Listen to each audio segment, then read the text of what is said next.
Hey everybody, you are listening to Canary Cry Radio.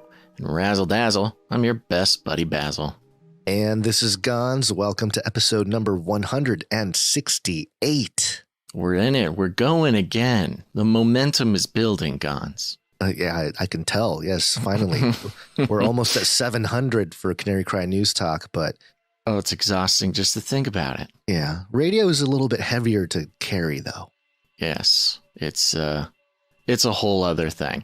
And thanks for being here, folks. If you're listening to this on the Canary Cry News Talk feed, we hope you enjoy this break in the programming with a conversation with a good friend of the show for a long time. I guess as of this year, we've known Brian for 10 years, a whole decade. Yeah, the double digits.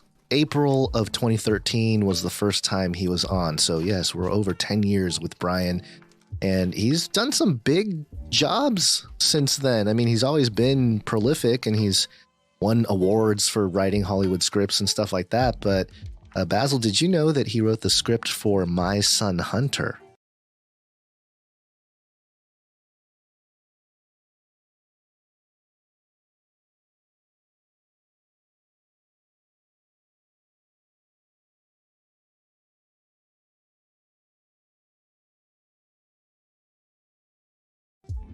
I did not know that. Do you know the movie My Son Hunter? I do not. Oh, okay. It's a political satire about Hunter Biden, which is timely for what's unfolding right now. Fun. But we talk a little bit about that at the end of the conversation. But yeah, Brian's a good guy, good to catch up. And you missed out because of the emus. Yeah, so this interview is recorded on a not regular show day, which, was going to be fine. Emus no. The emus know the no show days. Yeah, the evening before the interview, one of the emus just disappeared, was gone, not in the pen, just gone. And the sun was setting, and it was getting cold, and I was looking around and running all around the place I could not find. And then just the sun went down. And that was it. I'm like, okay, you're on your own, little emu. I'll check back in the morning. But, you'll know this someday, Gons, when your little babies grow up and they leave the pen and just, you worry about them, but you hope that you've equipped them for life and packs of coyotes and whatever else may be waiting for them out in the world. It was a good opportunity to meet some of my neighbors. I met, got the whole neighborhood on it there, which means, a couple of weird signs? Dudes a quarter mile in each direction. I was going to say, it would be funny if you had printed out a flyer, but you don't really have to make any copies. You can just draw it on a couple napkins. One of my neighbors, he's one of these guys, great guy, just doesn't have like a whole lot going on. So I was texting everybody just to let them know, keep an eye out for the emu. I'll get it tomorrow. Let me know if you see it. And he's an older guy, and he comes out with the most radical thermal night scope that I've ever seen. And he's like, I'll walk around with you. I'll look for it. I'm like, I was already calling it. Like I was going to call it a night and go inside. But he came out with this just incredible, military grade thermal night scope. I'm like, well, I've never gotten to play with one of those before. So I just kind of walked around in the pitch darkness with my strange neighbor, playing with thermal night scopes, looking for an emu. Did you look up to see if you can see anything in the sky? With the thermal? Yeah. No. No, I was too busy looking for it. That's where they're hiding all the UFOs, or just hanging out above you. Gons. I was looking for my baby. Yeah, I know. Yeah.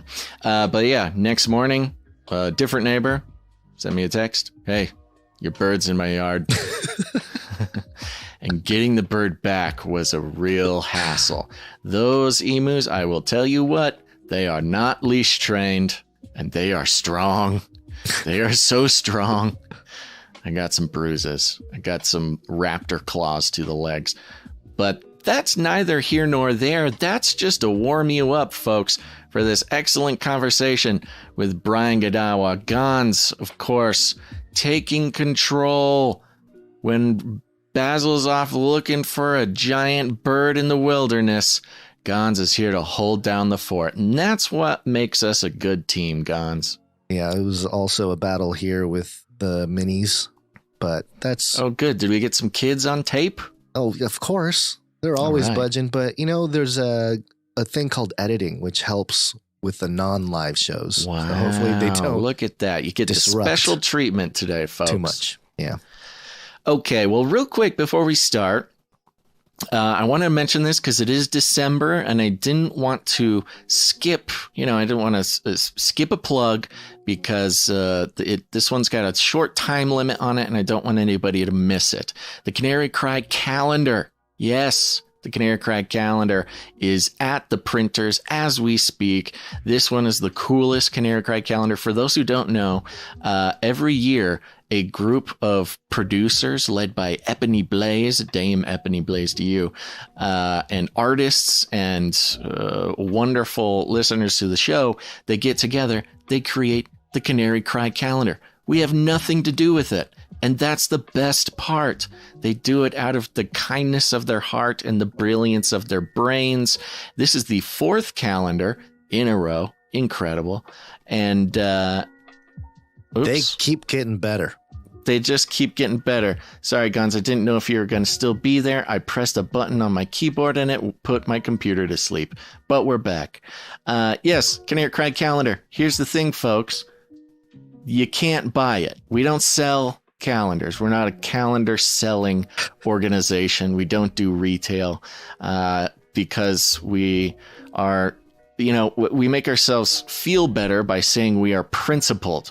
We are principled when it comes to the value for value model, which means we don't sell any products. We don't get any money from ads, corporations, commies, or cartels. We're exclusively funded by people who get value from this show. And people have been getting value from this show for over a decade. And look at us. We're still here. It's incredible. But for those of you who are signed up for the Canary Cry Supply Drop, you will be receiving the calendar in your box. So you don't have to do anything. If you want the calendar, there's 2 ways to do it. Number 1, go to canarycrysupply.com. Sign up to support this show for $33.33 a month. That's right. That's only $2.77 per show.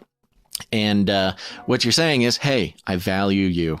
I value you, Basil and Gons. Thank you for your work. I've been listening for 1 year, 5 years. Some people have been listening for 10 years. We still get notes. Hey, been listening for a decade. This is my first time producing. And you know what? We welcome them with open arms. And that could be you by going to canarycrysupply.com. Sign up and become a part of the show. We cannot survive without our producers.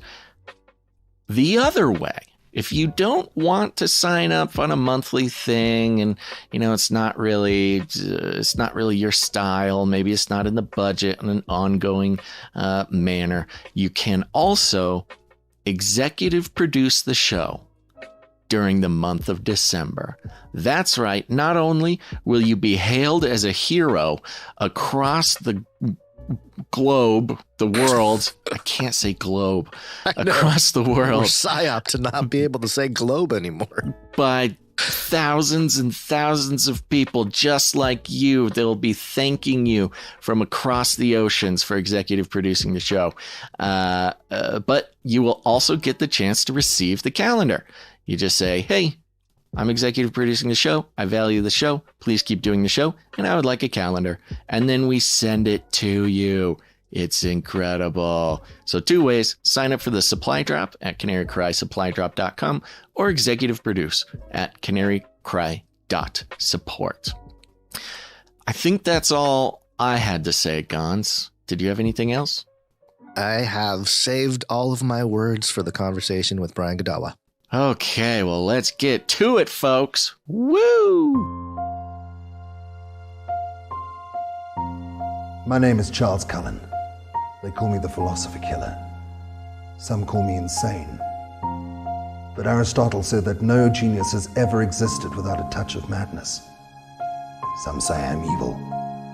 But I say I make my victims face the consequences of their own ideas. What about you? Could you defend your beliefs if your life depended on it?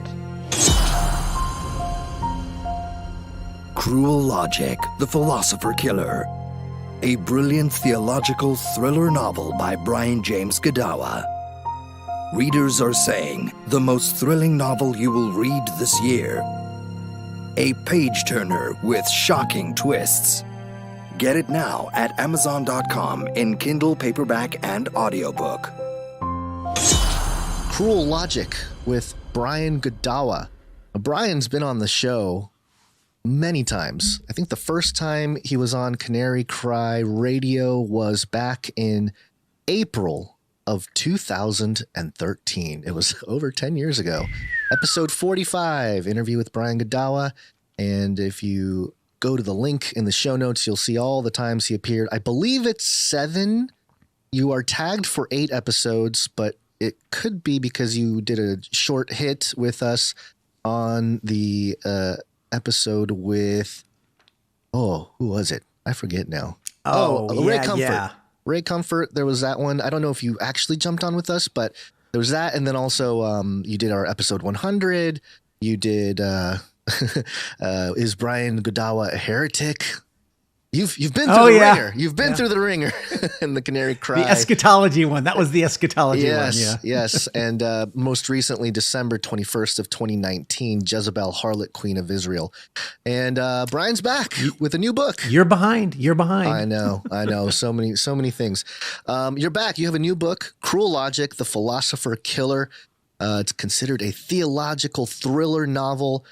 We'll talk about that. Great to have you back, though, Brian. Good to see you. Great to be here, Gons. Where's Basel? I think he was trying to fix some of his robot army, and an emu got involved. I don't know the whole story, but we'll hear about it later. And maybe he'll hop in. I don't know. There's a chance that he'll just appear. I forgive him. All right. He's got a couple more strikes. Okay. So, Brian, what have you been up to? I know it's... a lot of things have happened since we last spoke. Yeah. There was what was it, a pandemic or some kind of worldwide shutdown that people like us were saying that, the world elite might try to pull off, but we were considered crazy conspiracy theory lunatics for a while. But, it happened. And so what was that like? And what, I'm sure you had a lot of time to write. Well, yes and no, because as a matter of fact, my wife and I moved during the pandemic. In fact, in November of 2020, when the election was finalizing, we wanted to get ahead of any potential riots that might have been occurring had Trump won, right? Yeah. But we were also escaping everything, the fascism of California and the fact that it's going down the toilet, and the middle class, which is what we were, are the ones who were continuing to get the brunt of everything, whether it's the defunding of the police in Los Angeles that would result in more crime and more of us murdered and violently attacked, or of course all the taxes and just the whole government of California is just so corrupted beyond redemption and such. So, and then also what happened was, when I saw the writing on the wall of Hollywood, I've always been an independent filmmaker. I've never been in the big studio movies. So I always find my independent producers and directors and who have a common view and a common vision. But we used to be able to make our movies and get them under the radar type of thing. You do a great movie and then get a distributor like Lionsgate or whatever to distribute it. But when the whole the Me Too thing, and then COVID and everything, and then the just the whole wokeness became more explicit, and they started, the Oscars, as a perfect example of just, okay, we're not going to allow any nominations unless you have woke numbers of, minorities working below the line and above the line. If you don't have enough of the certain, quote, racial diversity that we want, your movie's not going to be good enough to be nominated. And when they embraced racism to that level, I knew my time was pretty much up there. Because they were now hunting out, even executives were saying, oh yeah, we don't want any more middle-aged white men.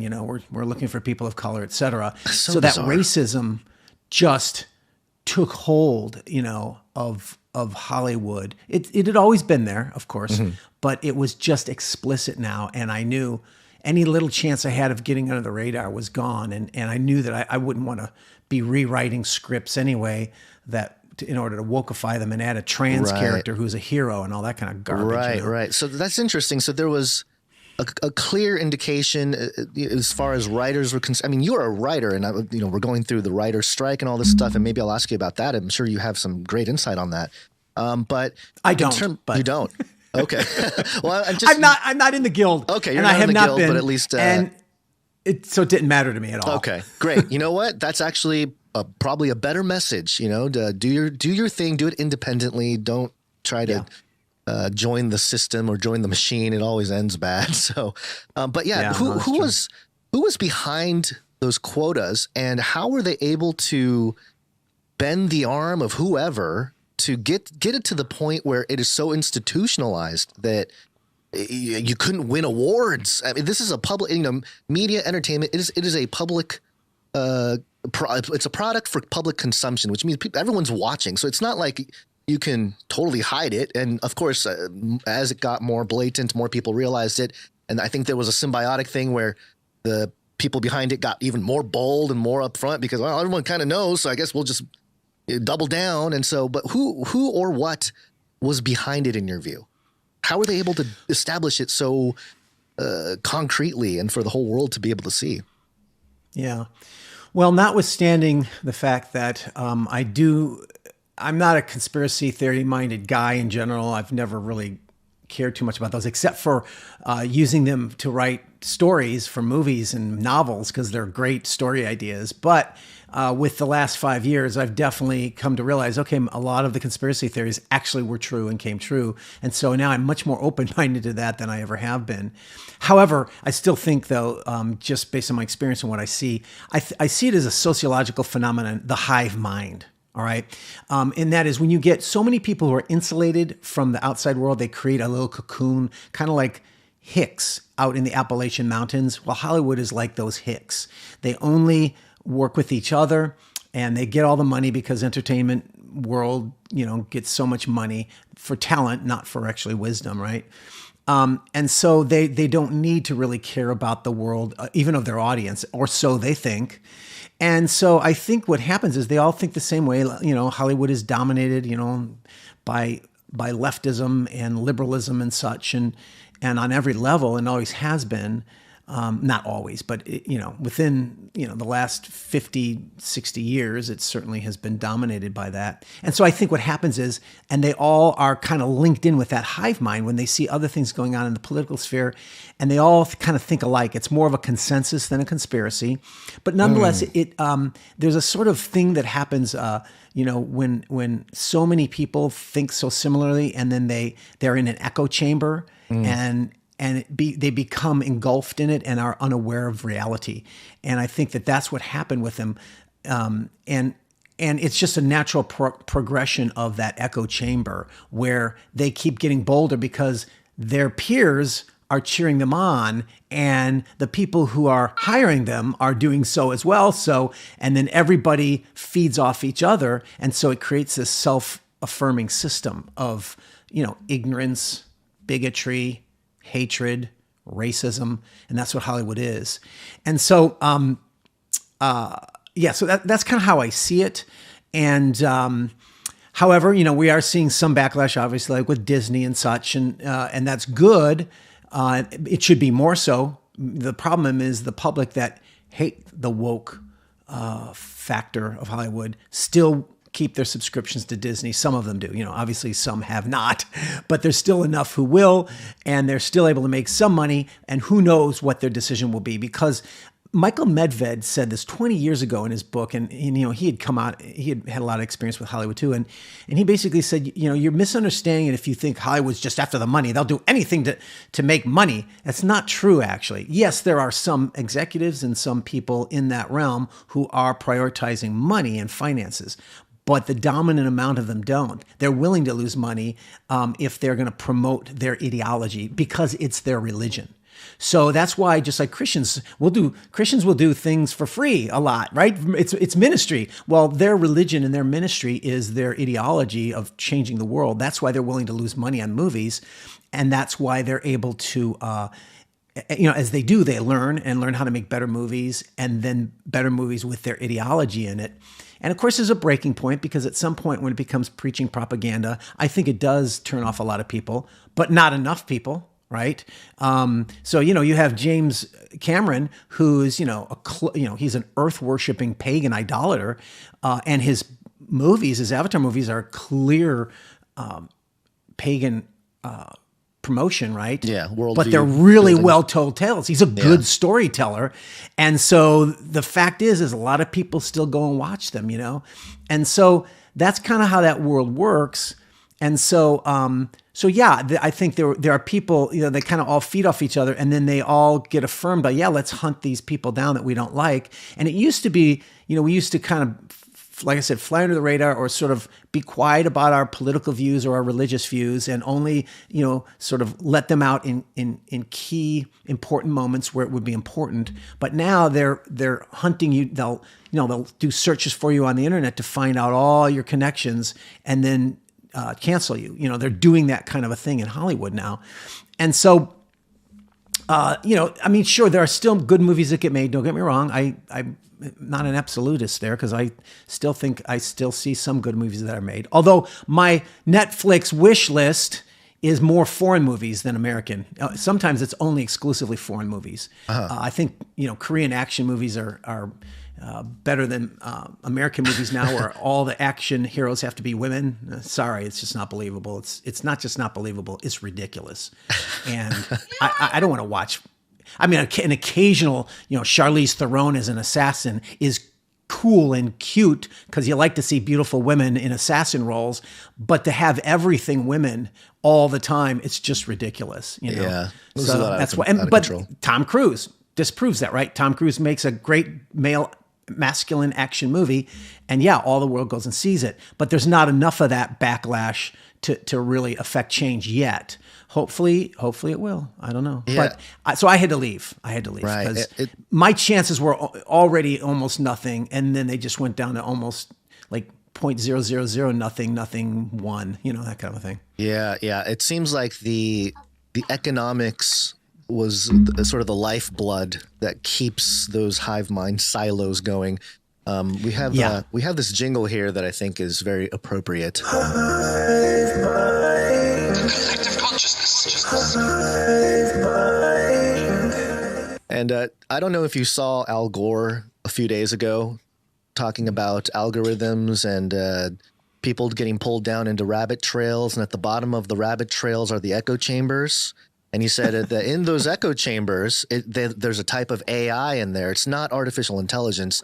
It's artificial insanity. If you have social media that is dominated by algorithms that pull people down these rabbit holes that are a bit like pitcher plants, these algorithms, they are the digital equivalent of AR-15s. They ought to be banned. They really ought to be banned. It's an abuse of the public forum.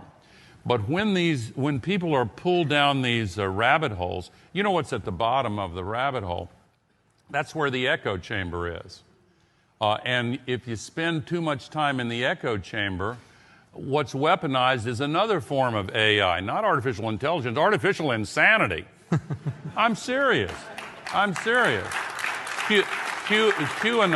QAnon is just the best known version of artificial insanity. That's what's down in those echo chambers.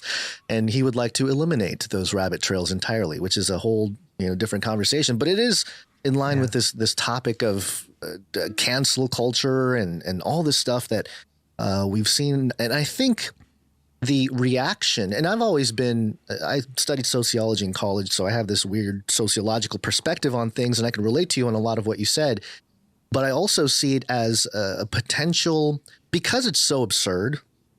It's almost like there is a intentional push to drive a counterculture, a sort of revolution, so to speak, in a way where we have seen this new thing, alt media, alt news, and all this kind of stuff rise. And it's become a viable economic option. And now that's why Elon is able to say, F off to Disney and these big corporations that used to advertise in that old model. Well, there's enough economy flowing into this alt space. And I've been critical of alt personalities just as much as mainstream personalities. But what I've noticed is that these alt personalities are rising by using nothing more than basic logic. You can argue, there's more than two genders. And then it doesn't take much to be like, actually, no, there's only male and female. And all of a sudden you're a champion. You got thousands of followers on Twitter. Yeah, yeah, buddy. I know it's absurd. I get it. Yeah. Well, if I can piggyback on that. Yeah. The thing about it is the insanity, the thing about it is the godless, leftist, Marxist, postmodern, it's all this big ball of basically Antichrist, what I call Antichrist. And that's not the Antichrist as in end times things, but it's the essential soul of hating God. Well, what happens is as evil grows and expands, it becomes more absurd, because as it gets more power and more control, it takes more, it has more boldness. And, and it's almost like, an emergent property. I don't believe in that for evolution, but the idea though is that this hive mind mentality, there is something, let's put it this way, there is something that starts to sort of transcend and connect all the individuals, right? And some people might believe that's an entity. I don't think you have to, but just to know that there is something, the way God created us in humanity, how we are supposed to be linked in community. And there's something that happens in community that can transcend us and become bigger than us, right? That's what the Church of Christ, the body of Christ is, right? And so I think the same thing works with evil. But I believe what I've seen is as evil gets stronger, it pushes the boundaries more, and it enters into the realm of the absurd, and because it thinks it can get away with it, you know what I mean? Thus, there's no difference between men and women, and man can become a woman and woman can become a man, etc. The whole gender thing, this insanity takes root only because you have a history of philosophical buildup in the society that allows them to accept that absurdity. You have to go look back with Wilhelm Reich in psychology decades ago, bringing in the focus of reality, not external reality, but subjective reality, and then the focus on psychology to the point where you define your own reality for you, and then it becomes there is no external reality. Right. It's just your internal reality, and you got to force everyone else to accept it because there's no such thing, postmodernism, as objective reality. Therefore, this is wokeism, in case people are wondering, what does that term really mean? And because there's no objective reality, then no claim on reality is real. All there is power. And power is the god of this hive, secular, woke mentality. And so therefore, if all you believe is in power, well then you'll be willing to do and believe absurd things because there is no reality that matters to you anyway, and you'll just crush all opposition through fascistic power, right? And that's why they're doing it, because as they've gotten more control, they're able to get away with it. I do believe though that if righteous, godly men will stand up and stand against it, and there are many of us speaking out about it. That's the first step, but we also have to be actively involved. Then we can at least fight it and stop it. And I think we start locally, and build up to, local, like your, Jerusalem, Judea, Samaria, and all the world, that kind of a thing. Right. Yeah, you touched on so many things right there. The concept of a negative hive mind, or sort of a counterfeit to the being one in Christ. There's a lot more, and I've looked at the scriptures for this, and there's a lot more passages about being one in Christ, almost like a hive mind type thing, but under Christ's authority and to represent Christ and to glorify Christ, Then there is about the negative stuff. There is stuff about the negative. There's Revelation, I believe it's 17, where it talks about the 10 kings, and they have, or I think it's 13 too. They or 14. They give over to the dragon. So there's sort of this conglomerate type of thing going on. So there is a negative aspect to it. But yeah, I think you're right that there's the greater picture here is that there is a spiritual element to this. There's something spiritual going on, the spirit of Antichrist, which we know that has been around for a long time. I know a lot of people are looking for the guy, the Antichrist, but I think the more important message is that the spirit of Antichrist has been around for a long time. And, for example, with the whole trans conversation, I think it's Inanna, who is a ancient goddess. And there's some passages from ancient Sumeria, these like old Sumerian texts that talk about changing man into woman and woman into man and doing it as sort of a part of a ritual. So these concepts that break the order of creation, each after their own kind, that breaks with all these pagan religions and these alt religions, if you will, throughout history. So it makes sense in that these ideas have been around for a long time. It's not brand new to our generation. Yeah. And this should be a good segue into Cru Logic, because in a sense, Cru Logic is a novel that deals with woke college campus, and it embodies that very hive mind mentality and how it works. The storyline, if I may, moving forward into this. Yeah. The storyline, the premise of Cru Logic, it's called Cru Logic, the Philosopher Killer is the subtitle, the Philosopher Killer. And it's the story of a brilliant professor who's a philosophy professor, but he's also a serial killer. And what he does is he captures university professors and he debates them. And the topic of the debate is his moral right to kill them. So he places them in a chair and he basically says, look, if what you say is true about reality, give me one valid reason why I should not kill you, and I'll let you go. And, these are professors, evolutionary biologists, queer theorists, feminists, all the typical classic categories of professors in universities, of course. And gee, what do you think might be the results of that, right? And that story, though, takes place, and of course, that's dealing with, ethics and moral arguments for God's existence, etc. But that takes place within the environment of this woke college campus, a fictional one in California. And I had another storyline that goes along with that is I have a evangelical Christian freshman, first year at the college, coming in. Your typical, goes to a seeker-sensitive church, whatever. And he's ill-equipped with his faith to be able to deal with the whole wokeism. And he gets sucked up into the social justice movement and falls in love with one of the girls in it. And it sort of chronicles his journey, his pathway into that dark world that leads ultimately, to force him to make some life and death decisions and choices as we have a student uprising at the college, right? And so that gives you an inside look in what's going on in the university. And in case people are wondering, this isn't just a polemic that I've written to be against it. All the events that occur to this kid is experience in the university. They're all based on actual events that have occurred within the last 5 or so years on college campuses.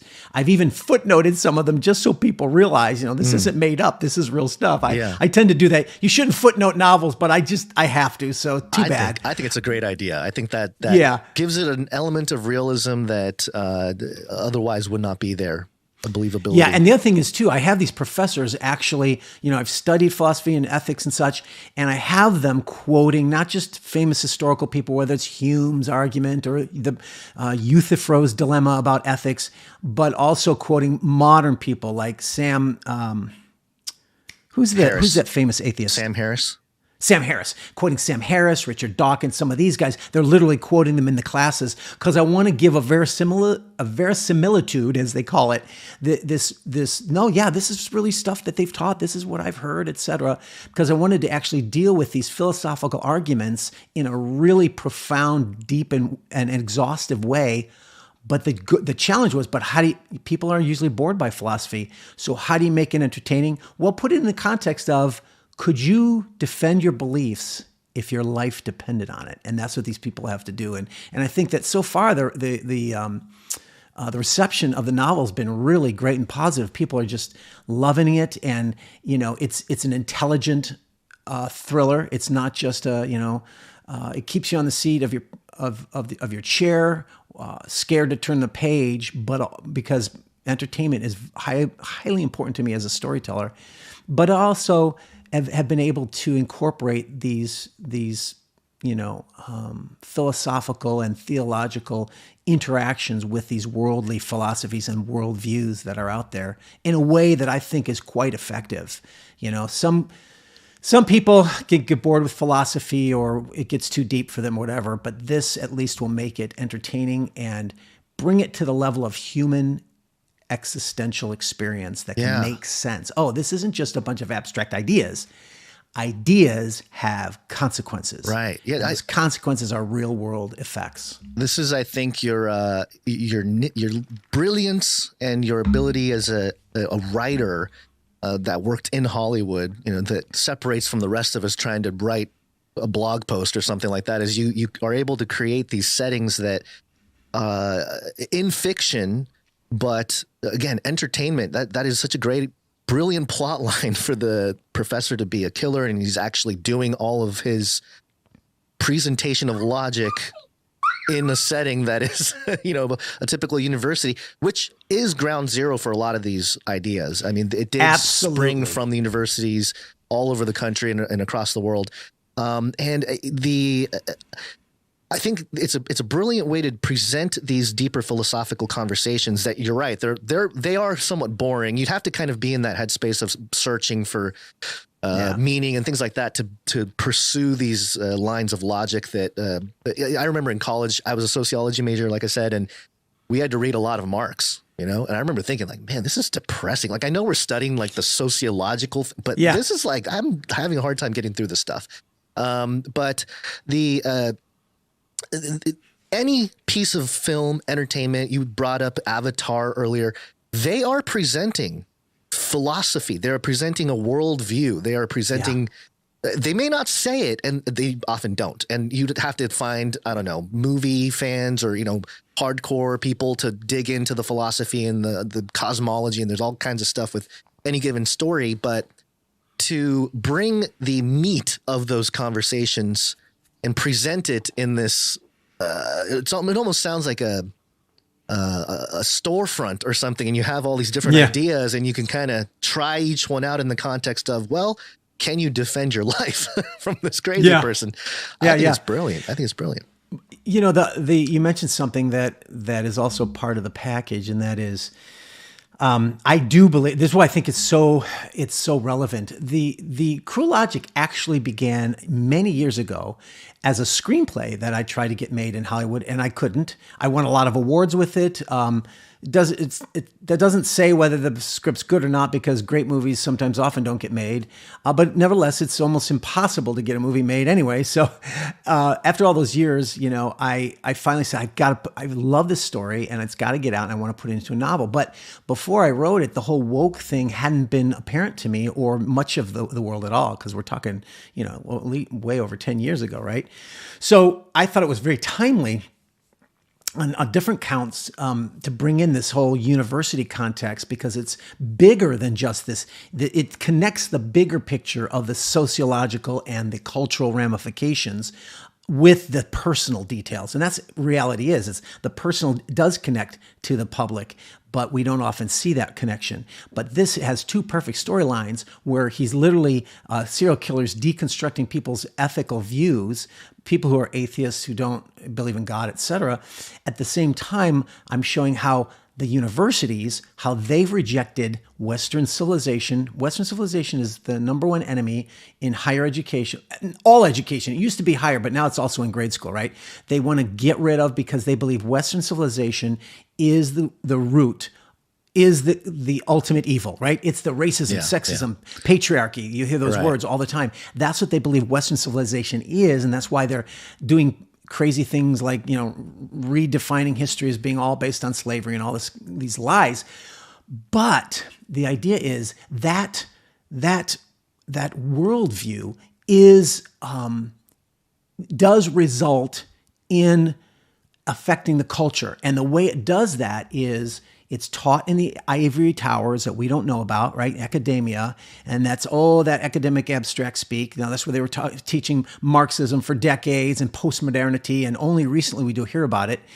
But what happens is they teach the students, and then the students absorb it, and the students go out and get jobs and grow up, and they're living it out.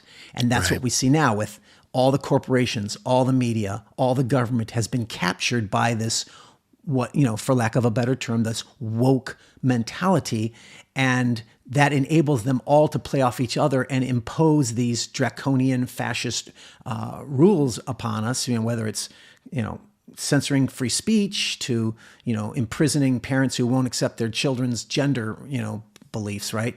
And so my point is that it does all begin in the university and it seeps down into our culture, and that's how it happens. But that's also how it happens historically as well. When you see the culture at large and the world at large, how it's the more it rejects Christianity, the more it goes down that same thing in Europe, right? It goes down this spiraling pathway, and they code it on the externals as Western civilization. But the real enemy is Christianity, because that undergirds most of what Western civilization is Judeo-Christianity and the Bible. And they know that, and they don't always admit it, but they often do. And so it's all a big package, right? And it's all shows that ideas have consequences. When people are teaching certain things, it may be heavy, dense philosophy to you that doesn't make sense, but it will result in affecting society, because that's exactly how it works. And of course, artists like me, we love studying all that philosophy stuff because we're interested in meaning and purpose and understanding, and that gives us the depth that we can tell our stories or paint our paintings or sing our music. And so we are consciously incorporate. I say the we collectively, not me personally, but the artists will. That's why you always see certain paradigm shifts in movies. Say, for instance, whatever becomes the more popular worldview, for instance, the multiverse, right? The multiverse was, a pseudoscientific belief that there's multiple universes. And that's got, decades old origins, starting in academia, again, science. And it's just a way to try to avoid God, creating a universe where you don't need him. But eventually now, have you noticed? All the Marvel movies are all multiverse. Multiverse is a common thing, not because they're in on a conspiracy. It's that the creative people go, ooh, there's an interesting, unique concept, and they all grab on it, and then it feeds off of one another. Yeah. And they create more and more works that reflect that worldview. Yeah. And then that siphons down to the common man who doesn't understand the philosophy nature of it. Right. They just ingest it through the dramatic expression of that philosophy, and that's all that matters. Yeah. Are you even woke? Woke up, man. I know we got some awesome jingles. Hey, you were going to show my commercial for Cru Logic? Oh, of course. Yes, we'll play that. Definitely. We got the whole thing ready to go here and queued up if we want to play it in a little bit here. But I did want to mention, you brought up earlier the idea of how because of all of this philosophy, not just socialism, but the Marxism and then the Antichrist spirit more generally, there is you bring up postmodernism, and one of the things that Basil and I have been looking at more recently in the last few years is the work of Carl Teichrieb, the whole idea of reenchantment in sort of a postmodernism era where, yes, now that anything goes, we're in a multiverse, I guess, there's just all these different worlds, and we're just one in an infinite number of universes that, all this which, by the way, I think has sort of destroyed the Marvel brand to some extent, because now it's like, okay, well, bad guys can be good guys. I mean, it doesn't even matter anymore. It's just whatever the lens that the story is presented is, I guess, the version that we're going to get kind of thing, right? Yeah. It loses a little bit of the deeper impact of what happens in those films. But If I can add, go ahead. relativism, it's also an expression of relativism. Yeah. So relativism is ultimately an unsatisfying storytelling, see? Because we are all created in the image of God. We all have a sense of a conscience that there is right and wrong. Despite all the atheistic philosophy, everyone still goes, no, there's right and wrong. And we need that in our stories. And if we don't get it, as you deconstruct things into relativism, that's not going to satisfy our natures. There might be some interesting ideas that arise, but the storytelling is not satisfying. Yeah. You have to have some moral punch to what you're saying. Right.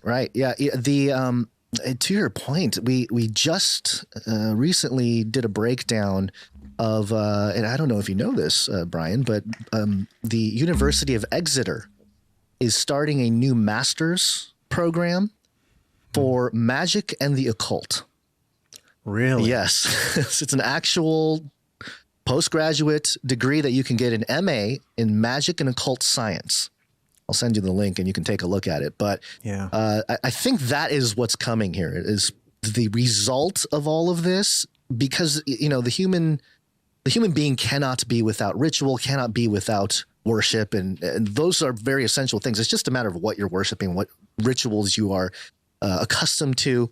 And if you look at the establishment, it seems that atheism, especially with the movement of new atheism, late 90s, early 2000s, the four horsemen of atheism, all this stuff, that got thoroughly defeated in the halls of academia, in my opinion. Guys like William Lane Craig, all these Christian philosophers and theologians came out and just abolished the whole argument. And so it's been interesting to see, in response to that, academia move more towards these kind of new agey woo-woo type of, multiverse. It's quantum science. It's all this kind of stuff. And it's very elaborate. Folk science.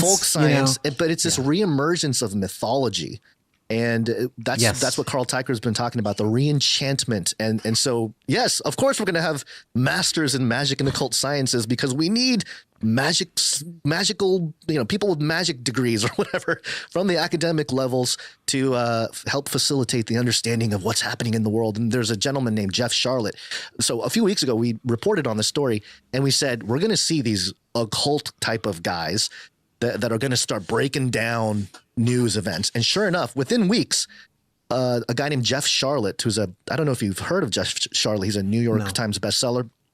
And he comes out, he's breaking down a Trump speech, and he's talking about how using martyrs like Ashley Babbitt is just a card in the deck of tarot cards of his whole magical thing. It's a whole thing. And he's doing the thing where it's, what an MA in occult and magic sciences would do in deconstructing a Trump speech, which we were like, oh my gosh, it's actually happening already. So that's where we're moving towards, which I think is fascinating, that to have that character, bringing it back to Cru Logic, to have that Christian character who is ill-equipped. I think that is an experience that a lot of believers have. And I think I've come across a lot of younger believers who, and anytime the topic gets a little heavy, they're hesitant to talk about it, or they'll say, I don't know enough about it or something. But they are interested. And I think stories like this can help drive or inspire deeper investigations into some of those topics. Because in the end, I think for you, for me, for many people, you find the truth of God, the truth of the Bible, those things resonate with reality the best. It's not so much that you just have this blind faith. No, what they're saying, sin, fallen nature, it resonates with what I see in the world around me. So if people can just investigate in that sense, or through that lens, that will be something that, beyond just entertain, Brian, your book can really draw some people to find Christ at the end of this. Yeah, but I want to warn people that two things. One is this does not, I'm speaking on a level that many artists would not be willing to admit.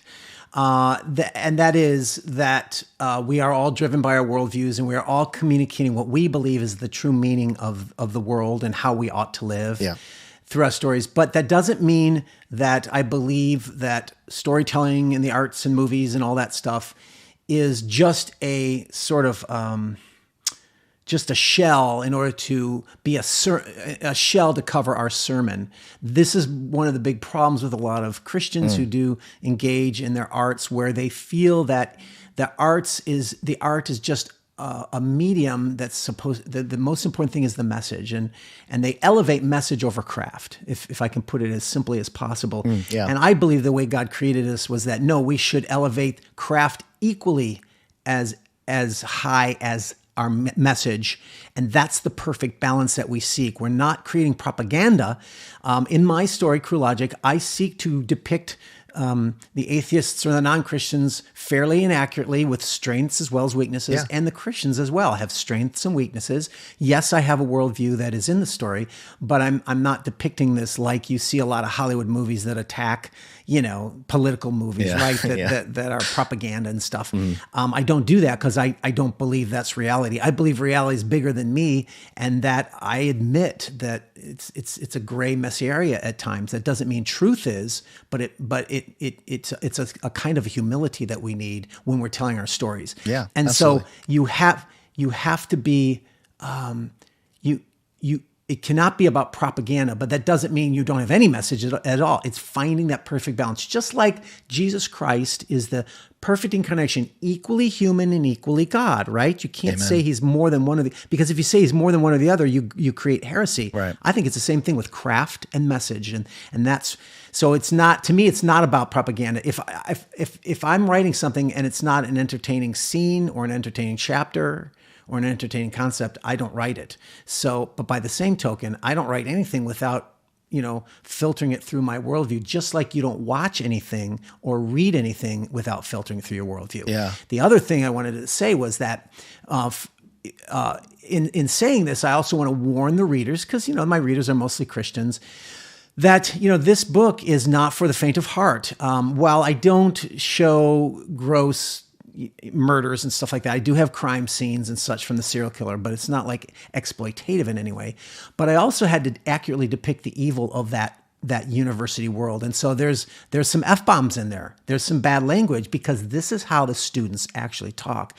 And we have to understand this hive mentality is a mentality that's driven by language, and language crafts reality in their minds, and language results in consequences, right? Mm-hmm. So if you don't, the F word is the number one word in these students' vocabulary, along with Hitler and you're a Hitler, you're a Nazi. But if I don't show that, you're not going to see the true depth of evil, depravity, hatred, and violence in the hearts of this philosophy, as well as the students. Yeah. And therefore their violence wouldn't make as much sense. But when it's the reality of what do they do what does a human do before he engages in violence? He justifies it to himself or others, primarily through his language, right?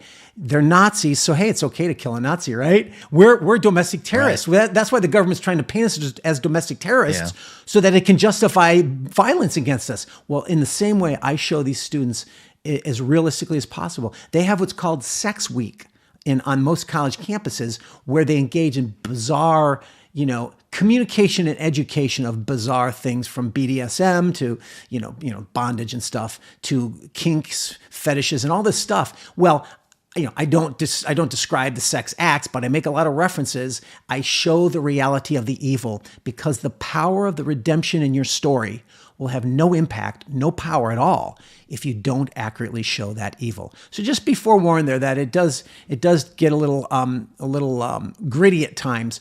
But if you can trust me to say, hey, the redemption by the end of the story is particularly potent because of that.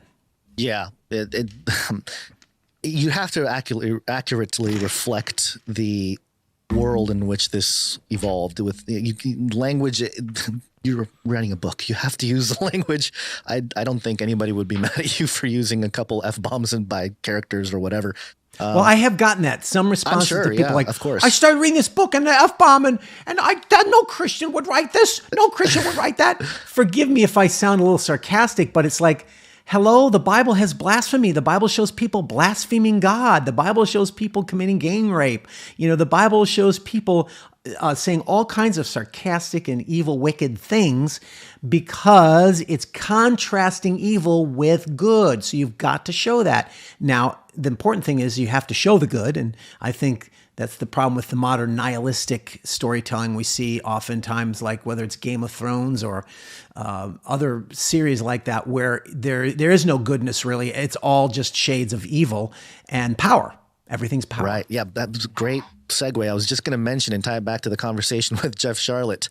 Jeff Charlotte we reported on him doing this whole thing with NPR, breaking down the Trump speech through his sort of occult worldview. But really, he is kind of a nihilistic. He doesn't believe in the supernatural, and he actually says in one of the things that we quoted, he says that he doesn't believe in the supernatural powers of prayer, but he appreciates prayer's resonance in the natural world. That is, its aesthetic power. So he's actually talking about the power of the image of, let's say, the hands of prayer.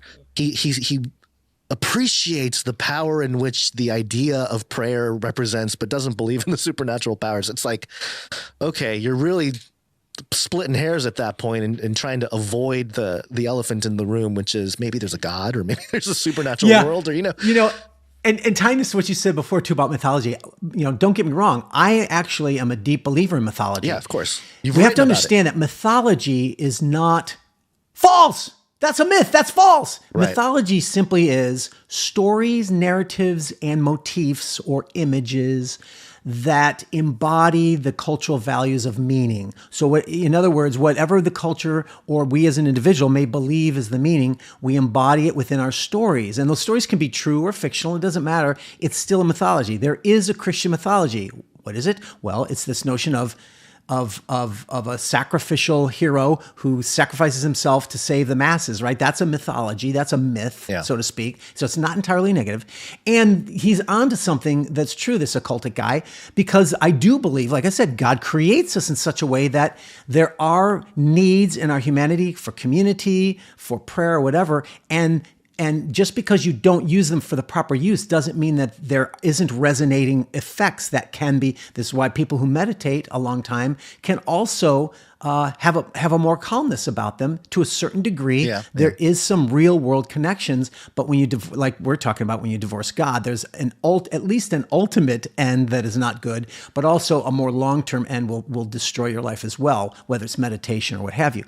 But he's on to, the power of mythology. But here's the twist is in our postmodern culture, there is a rejection of objective reality itself. Right. It used to be, no, it's, everyone's opinion, but now it's no, reality itself is actually not discernible. And that allows them then to have a worldview wherein they only believe in narratives. This is why you'll hear the word narrative a lot, because there's only narratives. This is postmodernism. And everyone's competing narratives, and the winning narrative is the one that tells the best story, right? That resonates with the most things that you can explain in the world. It doesn't matter whether or not it's actually objectively true. It's just telling a better story. Now, that's not 100% wrong either, because that's just in a way, there's a descriptive truth to that. People often are not driven by calm, reasoned intellect and propositional truth. People are often affected by whoever tells the best story. And that's what my goal is to tell the best story. I still believe there's objective reality and truth. And my goal is to tell a story that connects with that objective reality, but the power is in the story. Whether or not it's a lie or the truth, story will affect people, change the culture. And so the postmodernists who have rejected God and objective reality, that's why they have such effect, because they worship the story, they worship the narrative, the mythology of it, and they become really good at crafting those stories to catch people. That's where we as Christians are behind the game. Yeah. We still are thinking there's nothing wrong with believing in facts, and we have to marshal facts and reason and logic, but we need to start focusing more on the narrative, on the way we tell our stories, and embody that logic within the story, because story trumps logic and reason, whether it's good or bad. Story's going to win every time, I think. Yeah. And if you tell a better story versus the guy who's very logical and pointing out the facts, people are going to be drawn to the emotion of the story, the humanity of the story, right? It's touching us in ways that logic does not. And this is not we are creatures who are creatures who have reason and emotion. And I think the best approach is to try to encompass those within the good story. But it's just recognizing the nature of reality as such that logic is important. We have to do it, but we have to realize that it doesn't beat story. That's why when you see sometimes some of the, Christopher Hitchens is a classic example of this. He was one of those atheists, and of course he's dead now, the late Christopher Hitchens, and now he knows what's true. But right. He was so good with rhetoric and so good at telling a story that he would win even though he was losing the content. Right. He would win the crowd. He would win the applause he would win the crowd. Yeah. And the Christian who sits there trying to roll out the facts, it just doesn't touch people. You know what I mean? And that's what's so sad. But I think there's nothing wrong with embracing that reality and including it into us. If you want to be logical, if you want to make those arguments, fine, but learn how to be rhetorical, how to tell a good story, how to be emotional in that, and you'll have much better effect on people. Yeah, it's interesting. We've been talking a lot about fifth generation warfare. I don't know if you have looked into this topic. No. It's somewhat of an obscure topic. There are people in academia starting to look at this, and the idea is that unlike conventional warfare, which the people who have written on it have they go through the first generation, second generation, third and fourth, which we've seen in different types of physical conflict and wars over the centuries. The idea of fifth generation warfare is that it's marked by stealth or ambiguity and non-state actors. And one of the main ways in which this fifth generation warfare is fought is by narrative. It's crafting narrative and it's creating stories that people believe and are swayed to act a certain way, whether it's, a whole group of people coming together and going pro-Palestine, anti-Zionists in the streets, or whatever it might be. And it's fascinating because and there's another example, which is kind of from left field, but I think it's relevant to this conversation about narrative. Pay close attention, listener, to this is the end of 2023. We're going into 2024, 2025. Start paying attention to the cryptocurrency markets and pay attention to the narratives, because that's all cryptocurrencies are for the most part. Most projects don't have a product. They don't have anything. They have a story. We're going to solve this great thing. And then boom, their coin is worth hundreds of millions of dollars. And you better cash out because that narrative will fall apart when there's no product at the end of the tunnel there. But it's wild. I like to bring in the side of reality now. Yes, we need to understand that. And yes, we need to embrace it and add it because we're losing. But you just gave one perfect example, and there are others of here's what happens when the culture does learn or does seek to reject objective reality and facts and embrace narrative. And so the newest generation, the Z generation, they're in some ways they're more open to discussing some things than others might be, but they are the most easily manipulated by the masses of anyone because they just believe any story that they read, that they watch on TikTok or whatever. They believe it all as long as it kind of makes sense to them, and they don't care about facts. And so they are the ones who are so easily controlled. They think they're free, and they look down on that older generation as, fuddy-duddies or whatever, but like they are being manipulated and controlled the easiest because they've jettisoned facts and the concern for facts. And that's why we can never ourselves do that. But we just need to learn how to add that, that element of storytelling to the facts and to our reason and logic, right? If that makes sense. Yeah. A good story is even better when you learn. It's like any movie that you like, oh, it's a great story, and then when you learn what's true about it and you go, oh wow, that's even more impactful. Like, wow, that is crazy that happened or that person experienced that or something. I want to bring it back to Cruel Logic specifically, and you gave me a page with some images, some mock-ups of some characters, and I'd like to just get your description of certain characters. I have pulled up here Charles Cullen. Who is he, and who's he in the story? So Charles Cullen is the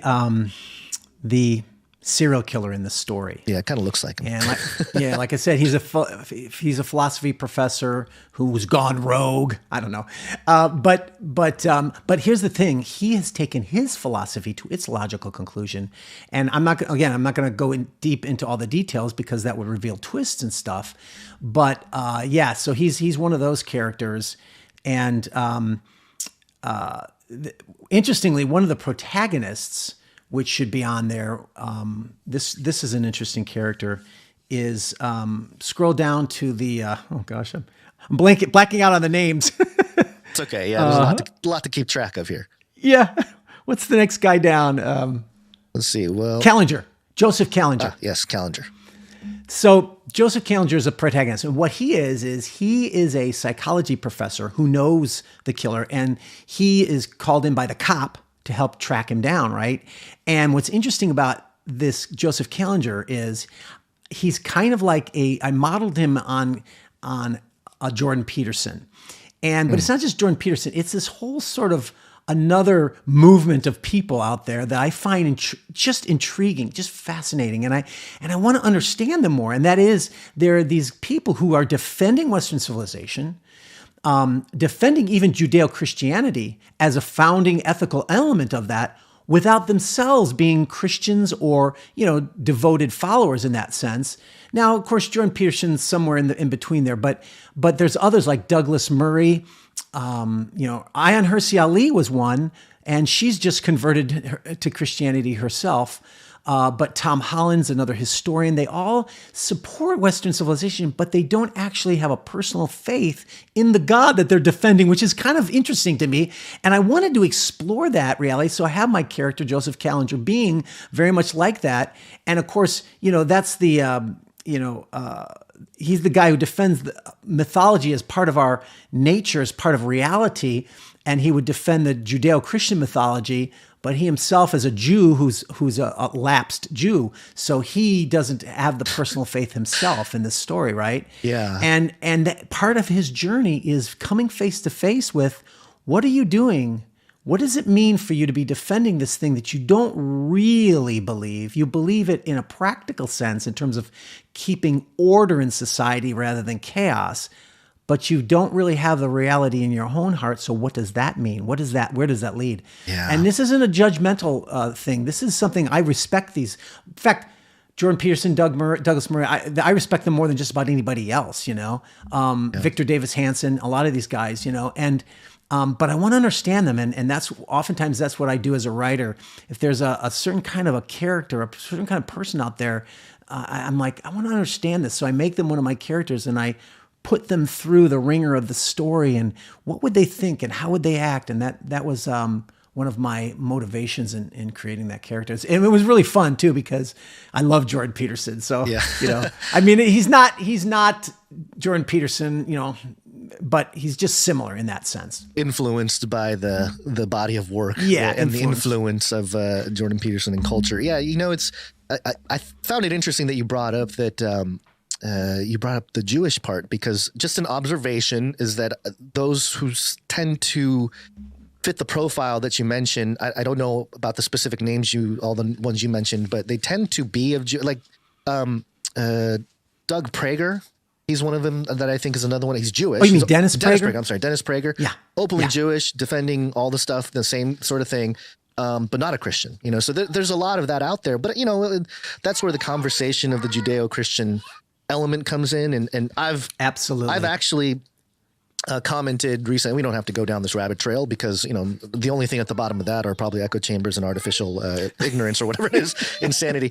But I have said that they're going to try to tear apart this idea of Judeo-Christian, and they're going to really put a rift between Christians and Jews in this country as sort of a final blow to the country. So that's something I already see taking place because of this situation. Yeah, you're right, because like the first stage is to link the Jews with whites and Christians, which is what they've been doing to demonize them. But now the backlash is coming, and people cannot deny the fact that, wait a minute, Jews really are one of the most persecuted minorities in the whole world throughout all of history. And so it's like, so now I think you're right. I actually think you're right. So now, well, how can they, okay, what can they do? Well, distance them from Christians, show them as enemies of, or Christians as their enemies.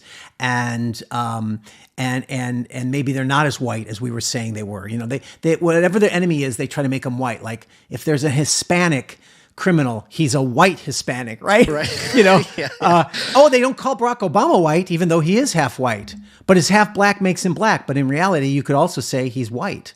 Which, by the way, in Cru Logic, I also deal with this insanity of the racial concepts that are going on throughout the wokeism. And I'm not going to give away the twists and some of the funny things that do occur in there, but I do deal with that, this insanity of this racial obsession of wokeism, you know, and in fact, of the whole, you know, left-wing enterprise. It's, you know, trying to pit all the people of color and all the people who are marginalized minorities, queers and gays and all this, all on one side, and then the white male heterosexual Christian cisgender man is on the other, and he's the oppressor and they are the oppressed. And we've heard this before: oppressor, oppressed mentality. You know, there was a lot of it in Karl Marx, but his was more economic oriented, but now it's on racial orientation. But that is another key element of the woke mentality of reducing everything to power. And therefore there's two categories, oppressed and oppressor. And if in the white male heterosexual Christian, if they are inherently oppressor, then everything they do is wrong and everything they are is wrong. In fact, it's Nazi theory. It's Nazi racial theory with the races swapped, right? But it's still the same racial theory of racism, you know? Yeah.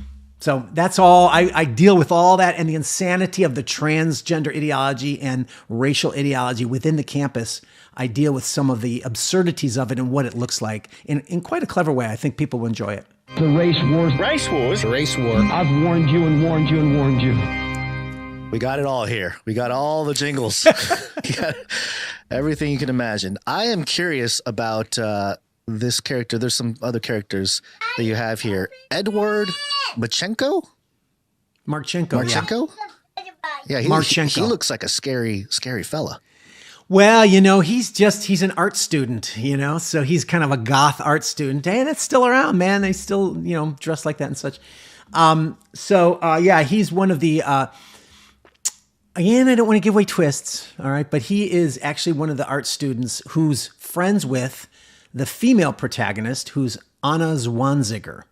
And she's the beautiful redhead student who's a psychology student getting her PhD working with Joseph Kallinger.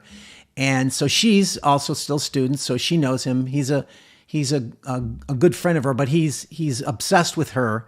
And he's kind of stalking her in a friendly way, and she thinks he's harmless, but other people think differently. And you'll have to read the rest of the story to find out what really happens with that. Oh, all these relationship dramas interwoven into any story is always a draw. Yes. Let's see. I like these mock-ups because they sort of just allow you to. I'm going to speculate. Yeah, I know. AI is fantastic. Mid-Journey, whatever you got going on over there. Maybe Focus. Fantastic. Have you seen Focus? That's the latest. It's derived off of Mid-Journey. You're able to create a character and then present that character in different scenes. It's actually pretty powerful. That's awesome. Yeah, it's going to be. I think you're going to enjoy that if you can get your hands on that. Dr. Bell Gunnis. This one seems like I think I might know who Bell Gunnis is about, or you know what the character represents. But if you could, yeah. Bell Gunnis is a trans woman, as they call it on campus. Who's a biological male? Is that right? just yes, to keep my mind straight, because I always get confused even now. Yeah. And anyway, he's lecturing on campus as well, and he's lecturing about the trans ideology, and he becomes one of the victims. So a lot of those professors on there some of them are the victims of Cullen. So, that's a means of really wrestling with those ideologies and such. So, yeah. And on campus, everyone is playing by all the games, everyone does their pronouns and in fact, Joseph Challenger has Bell Gunnis lecture to his class, even though he doesn't believe in it. He believes in free speech inquiry, and he believes in presenting both sides of the issue, which is something that colleges do not believe in anymore. They only believe in presenting the one side, which is the woke leftist side. But he even though he's in the midst of that, he himself won't stoop to that, and so he'll have him speak in his class, and he actually, Bell Gunnis will actually describe the sort of postmodernism transgender ideology in the story. I'm seeing another image titled "The Autonomous Zone." Yeah. Looks like yeah. So what happens is some students rise up. There's an incident or two that occurs that I won't tell you that causes the students to unite and create a autonomous zone like Chaz, basically. Right. But they call it POCAZ, which is People of Color Autonomous Zone. Oh, wow. Yeah. Yeah, you got to be careful with some of that. They might actually pick that up, and use it in real. And do that's the kind of thing that they do. They're not great with ideas, but they're good at taking them. I have some characters who are part of an Antifa chapter in the college as well. Yeah, I see that. And so I'm bringing in the Antifa and what their motive and operations are like, and how they operate with people, and how they recruit kids into their vision and such, and what are the logical consequences, or what are the real world consequences of their beliefs. So is this a story that can have sequels, and does the professor just take everyone out, and it's a nihilistic ending where it's just everyone's gone, and you need a multiverse? Well, that's a good question. I mean, I wrote it as a standalone novel. Okay. So I did not intend to write it as a trilogy, which is a very common thing. And as a writer, we tend to want to write a series of books because that's the better way to sell more and make more money. And because we got to make a living, right? And by selling individual standalone books are harder to sell unless you're already a known author. However, I've thought of doing a prequel to it. I've thought of doing some twists and making a sequel, but right now my heart for it was just as a standalone. And I actually do have other novels in the series, completely different stories, not connected, but again, with that same theological, philosophical motif in them. And the next one that I'm planning on writing, which I can't say anything about yet, but it will be as sort of shocking in a way and interesting as Cru Logic, but in a different world, set in a different time period in a different world. All right. Medieval. So I will have a series, but there'll be a series of common themes and motifs, but standalone stories. Yeah, I'd like to see some alchemists in medieval times and their woke struggles. That'll be interesting. So great. That I think people will be curious enough to at least check out the book. You have done some other projects I just want to touch on before we let you go here. You sent over, and I do remember somebody talking about this, but you helped or were part of My Son Hunter. Is that? Yeah, I actually wrote the script for the movie, right. My Son Hunter. And it's a story of Hunter Biden's laptop. Very timely, isn't it? Great timing. But it's not a documentary. It's a narrative fictional story, but it's based on the truth, based on the facts. It's a political satire. So kind of like The Big Short or Wolf of Wall Street, where we break the fourth wall. It enables you to make some jokes at the same time you're showing what really happened. In other words, because what he got away with was so absurd that he got away with it, that it is funny. You got to stand back and laugh, or you'll just weep for the destruction of the country, right? Right. Yeah. Yeah. And so we got Lawrence Fox to star. He's brilliant. He stars as Hunter Biden, and some other great actors and characters in there. I see Gina Carano in there. She was the one that got canceled by Star Wars. Yeah, we got Gina Carano. She plays a side part as a Secret Service agent to Joe Biden. Oh. And it's a little bit through her perspective and such. But of course, Hollywood would not distribute it anywhere. Of course. So you can only get it online at mysonhunter.com. And if you want to see, and what's ironic is I've been seeing, all the stuff that's been coming out, and except for some of the more newer, the things within the last couple months have been a little bit more extended beyond what we knew. But most everything that's coming out now that people feel like it's new, it's been there all along. Yeah. I knew about it for a couple years, and anyone who would listen to those who were canceled because they were speaking out about it when no one else, when it's now come out that the FBI, the Department of Homeland Security actually worked with Twitter and other companies and Facebook to suppress all this information about the laptop, right? And they knew it. And again, that's another deeply criminal activity. But nonetheless, it seems new to people. But I'm proud to say that a lot of the newer revelations are all in the movie, because I knew about that stuff and I was right, but it wasn't my research. I obviously was reading all the news articles that were like from the New York Post and such, who had covered it while it was being suppressed by everybody else. But it's kind of exciting that you can watch that movie now and it's very relevant even till today.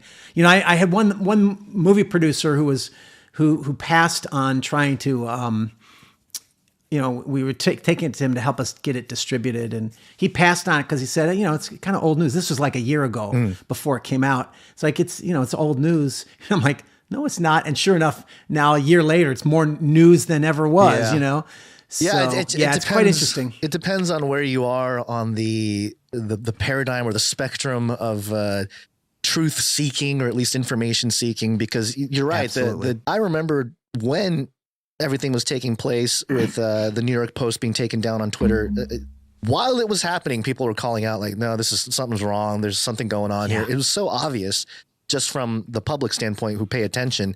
But as usual, that's all dismissed. It's all crazy talk. And then a few years, a few months, or however long it is later, the mainstream media will report it. And then again, the people paying attention go, yeah, we knew this. And then everyone else goes, they freak out over it. Pretty typical pattern, but it's a great. I like that it's a kind of a satire thing. It sort of marks our time. If anything, it'll preserve the absurdity of what happened. Yeah, it's dark satire. Look, we start with. We have the drugs and the prostitutes, but that's not the goal of the story. It ultimately leads to the real crimes that the Biden crime family has been engaged in. But by doing it as a political satire, it allows you to get a lot of information in fast bites and in a funny context that you can keep the information moving, because there's so many. It was such a complex criminal network that it's just overwhelming, right? And I thought, how can we get all this information without being boring? Well, yeah, if you put it find the most absurd things and make it absurdist dark humor, and that allows you to get a lot of information, but also in a way it becomes commentary on it as well. The fact that they're getting away with all this is just amazing, right? And don't be fooled by what's going on now with him having forced to be come in deposition to Congress. He's going to get away with it. We all know that. Yeah. So, but dealing with that, it's just powerful. In fact, I wouldn't have done it if they wanted a documentary, because I just don't want to do documentaries anymore. They're not as interesting to me as doing a good fictional story. Oh, here's the other thing I wanted to stress too. I was particularly proud of the fact that all the left-wing media outlets just attacked our movie and just tried to make it bad. It's garbage, isn't that? But it was interesting because some of them recognized the fact that when they didn't know this, but when we started out with that movie, the producers came to me and said, we want to do a movie on Hunter Biden's laptop, but we don't want it to be a documentary. And we don't know what to do. So come up with some ideas. So I came up with some ideas, and this was one they picked. And we went down that path, and we all agreed this is not going to be a hit piece, because we're all conservatives. We want to tell a story and such, but this isn't about, demonizing Hunter Biden. Actually, the reason why I wrote the story, I would have been bored by just political garbage anyway. The thing that made it so intriguing to me was Hunter Biden is a fascinating, tragic person. You know, he's if you look at the relationship with his father and his deceased brother, it was a father with two sons, and his deceased brother was the favorite, the good guy. He was attorney general and stuff, and he was actually going to ultimately run for president one day, right? And then Hunter is this F up who's a drug addict, sex addict, you know, and he's literally fighting for the love of his father. And he can't be the son that the son that died, the good son dies, and he's left trying to clamor for his. So it's this amazing, tragic, pathos, you know, of this family relationships with the father and the sons. And that's actually intriguing to me. And it's, you know, it's not uncommon, you know? And so we wanted to depict him fairly and accurately and humanly, because he's not an evil demon, right? I was going to say, it sounds like they're human or something. I thought these were all exactly. just ghouls. So some of the left media outlets, it was so funny. They're like, you know, it was kind of surprising. Hunter Biden was actually kind of empathetic. You know, they were unaware that they were making him empathetic, you know, like we're unaware of it because if they made a movie about a political opponent, they would demonize. So they would assume we would demonize, and they're confused. They have no clue about how good storytelling is truly empathetic, even if you disagree with the villain, right? Yeah. And it was so funny because it kind of confirmed to me that we did it right. We did it just right.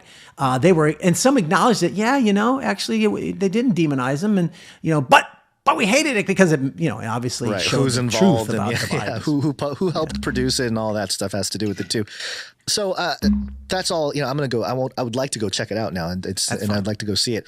But just to start wrapping up the conversation, where do you see? Because, you know, I'm looking at the trailer. It's top notch. Obviously, you know, as good as any Hollywood film, and obviously, you know, that type of production now is, I wouldn't say easier.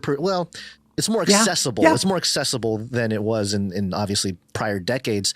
Where do you see media creation, content like this going? Because obviously the Hollywood situation is kind of messy right now. It's a problem economically. Things are moving away from California in general, but, you know, Hollywood being a big part of that. They have exported a worldview for a good, I don't know, 5, 6, 7 decades. I mean, they've been the tip of the spear when it comes to creating culture. But that engine, it's obviously not going to stop overnight, but it does seem to be showing its cracks, and some people are moving away from it. They're leaving Babylon, as it were, in a sense. So where do you see all that going, especially with the writer's strike, and any insight on that? Yeah, well, that's what I call the parallel economy concept. So when I was younger, my goal was like, I didn't believe in being a separatist and all that. You know, I wanted to be in the world, not of it. I wanted to make Hollywood movies with Christian worldview, right? And that's how. Look, I don't disparage Christian movies, but well, a lot of them are still so poorly done, right? But I've never wanted to make Christian movies because I didn't want to be that outsider's just making, you know, movies for the choir type of thing, you know. I'm not against it. It just wasn't me. But when it gets to the point where now I'm not allowed to even make it because they're hunting people like me down and taking work away from us, keeping us from being able to work and make a living. Now the notion of the parallel economy is a real thing because of the fascistic tendencies of the woke mind. There's no longer a willingness to agree to disagree, or, well, I disagree with you politically, but we can tell a good story together or whatever. That's no longer acceptable. You have to, it's their religion. You have to agree with their doctrine, or you are evil and you must be, deplatformed and demonetized and starved to death. You know, that's what they ultimately want for us. So it forced a lot of us to just, not because, I don't want to have anything to do with Hollywood, so I'm going to go do my own thing. No, it's they won't let me work. So I'm not going to stop. So I'm, I'm going to work outside here. And, the Daily Wire is a great example. Like, we're going to build our own little mini studio and our own streaming service and put in our own content. And it's because you have to, because no one will hire you. No Hollywood movie, and they try to get some movies distributed, like no Hollywood entity would distribute anything from the Daily Wire because of their bigotry and prejudice in Hollywood, right? And so this is just a reality now. Now, like you said, because of the nature of filmmaking now and the quality of tech, you really can do high quality for super cheap, even special effects stuff, that's the democratization of technology. That's great. There's a lot of negative to it as well. But the positive side is, so we can actually exist in a parallel economy now. And we're doing it out of necessity, not because we wanted to. It's because they won't let us. They're kicking us out of the game, so to speak, and we're not going to stop. And so, and that's it's not too different from what I did with my own novels, where, when I first started writing a novel, I tried to get a Christian agent because it's a Bible novel about Noah. Okay, so I get a Christian agent and I contacted Christian publishers. They wouldn't take it, and I think it's because there's too much sex and violence in it, rated PG-13 or whatever, and Christian publishers don't know what to do with that because they have these categories that you have to fit into, and also it was my first novel. Maybe it wasn't as good as I had hoped, but it forced me. No one else would take it, so I'll self-publish it. And that was when it was just starting in like 2011, right? That was just starting to crest. So I did it, and lo and behold, it blew up and became really popular. And so I kept writing, and now my books dominate the top 10 of biblical fiction and Christian fantasy and such, and which confirms that, okay, I'm not a bad writer, but it was that necessity. Out of necessity, I had to do it myself. And I'm actually more successful because of that, because I have been published by a publisher, and my books, even after 20 years, my book is still in print because it's still selling. But I get a pittance of the royalties, like less than 10% of the royalties. Whereas in my own self-published books, I'm making 40 to 70%, depending on what avenue I'm selling, of royalties, which means I make enough to make a good living at it. And that's all. And that's what the self-publishing community has become, where there are many self-published authors who are making way more money than traditionally published authors, selling more books to more people, having more impact than the traditionally published. And it used to be a stigma, self-publishing is where you print your own books and sell them out of the back of your trunk of your car. Well, and there still is a stigma, but they're starting to really be in the top bestseller lists. They try to keep them out, and they still do in some ways. But they don't keep them out on Amazon or the numbers, because the numbers speak, And so that's a joy to me, that being pushed out of the establishment can afford you actually a better way to make a living and to do what you really love and to do so, but also create those good works that won't, the good works of art that won't be accepted by the establishment. And that's happened to not just Christians or conservatives, like in the self-publishing realm. The same problem with fantasy and romance and all this stuff. Plus, wokeness has captured all the major publishers too. So if you're a white person, you're not allowed to write a story about a black person or a person of color in any way. So they wouldn't let you write the stories that people want to write, So it's out of necessity. It can become a great thing. I didn't champion it in the past, but now I have to.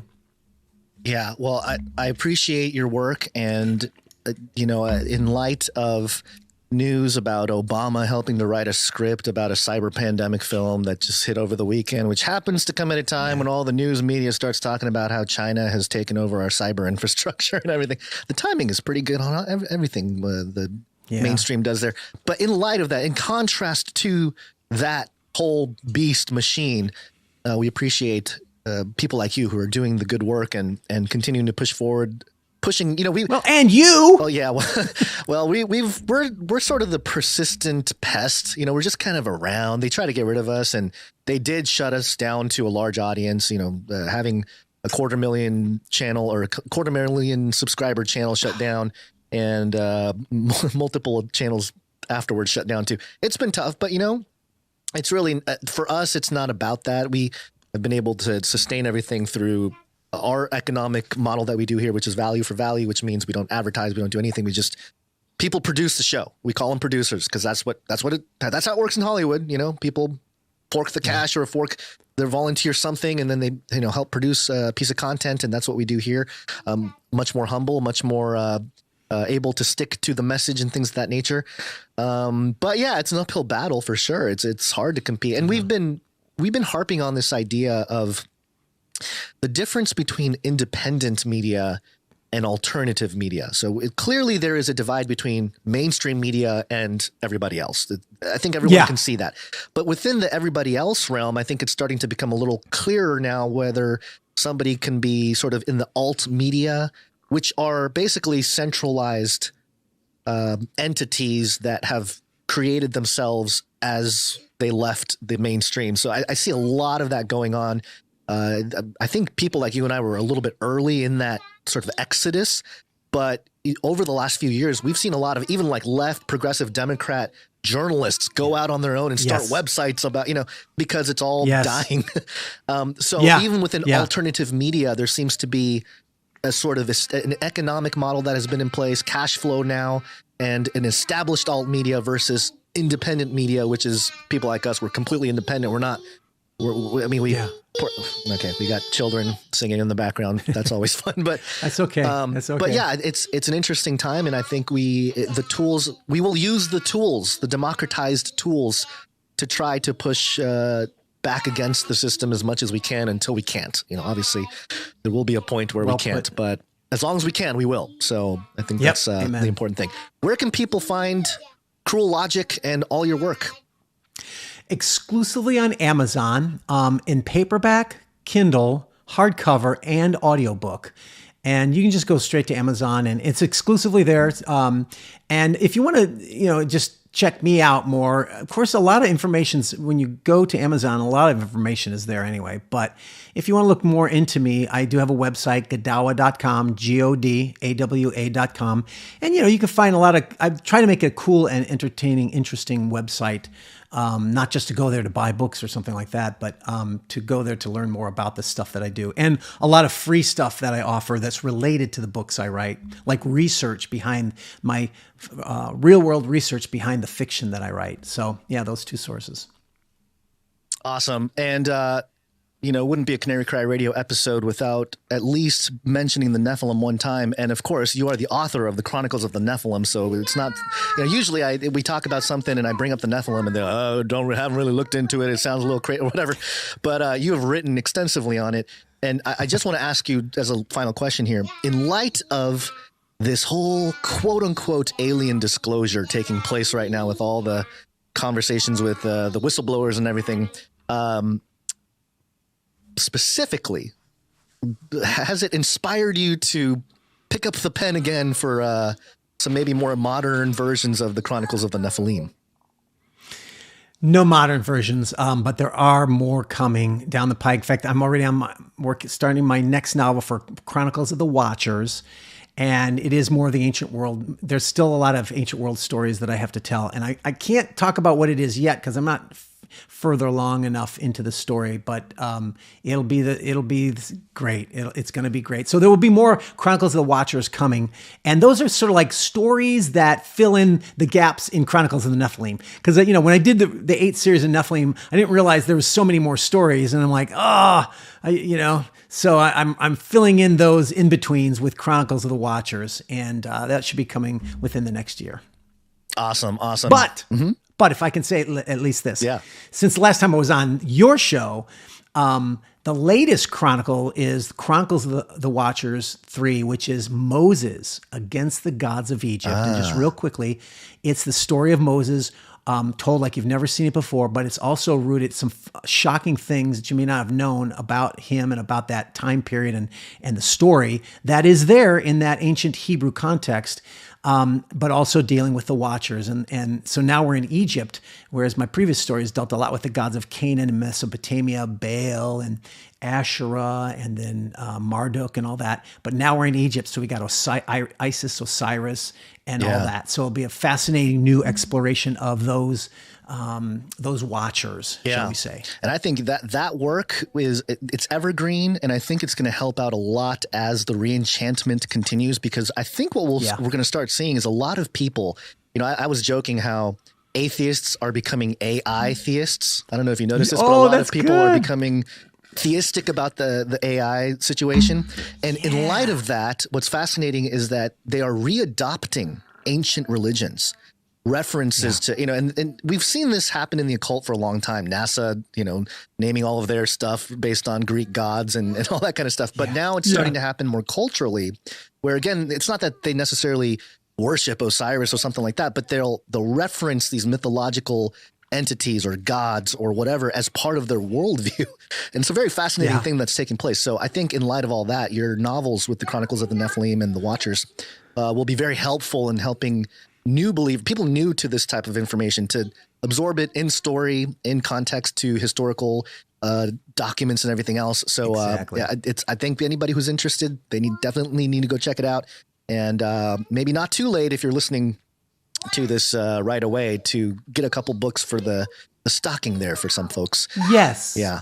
Makes a great Christmas gift. Well, Brian, thank you very much for coming back on Canary Cry Radio. We're going to have you back on again. You write more books than we can keep up with. I don't know if you noticed, but your pace of writing books is, I think it's outdone even episodes of Canary Cry Radio certain years. So, well, to be fair, I've slowed down the last couple of years, but I'm hoping to get back up to my normal 2 a year, 2 books a year, 2 novels instead of 1. I have not been able to publish 1 in 12 years, and Brian's doing 2 a year. This is you need to guns. I'm losing. We'll talk about this afterwards. Okay. All right. Thank you very much, Brian. Appreciate it. And there you go. Go check out Cru Logic, Godawa.com, or go to Amazon. Go look for Cru Logic.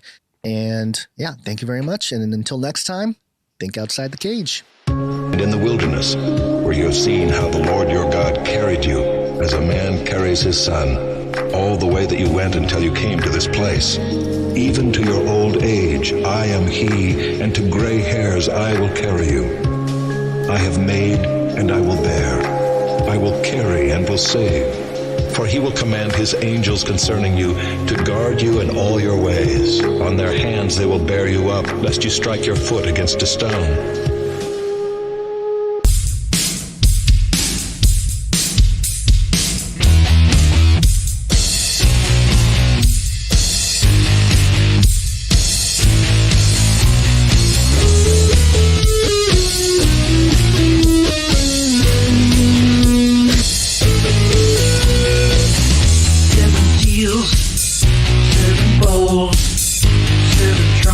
And your head's on hold. You can buy and you can sell. The only problem is eternity as well.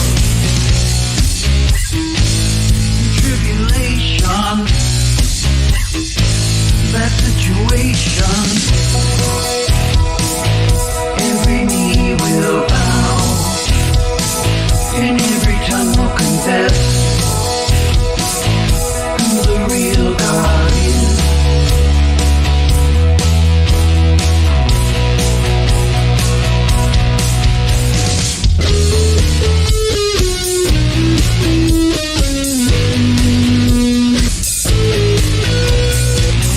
There's a river of blood and bones, 183 miles long. The buzzards gather and light upon. I wish this was only a song. Tribulation, that situation. Every knee will bow, and every tongue will confess who the real God is. Who the real God is. Who the real God is.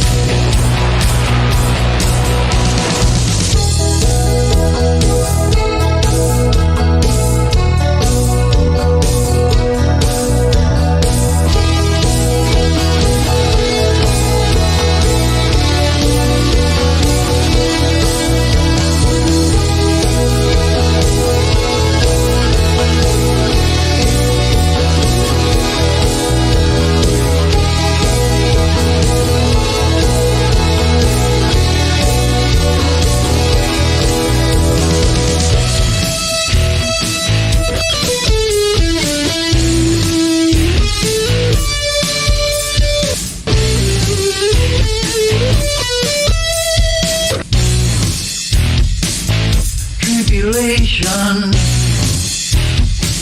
Bad situation.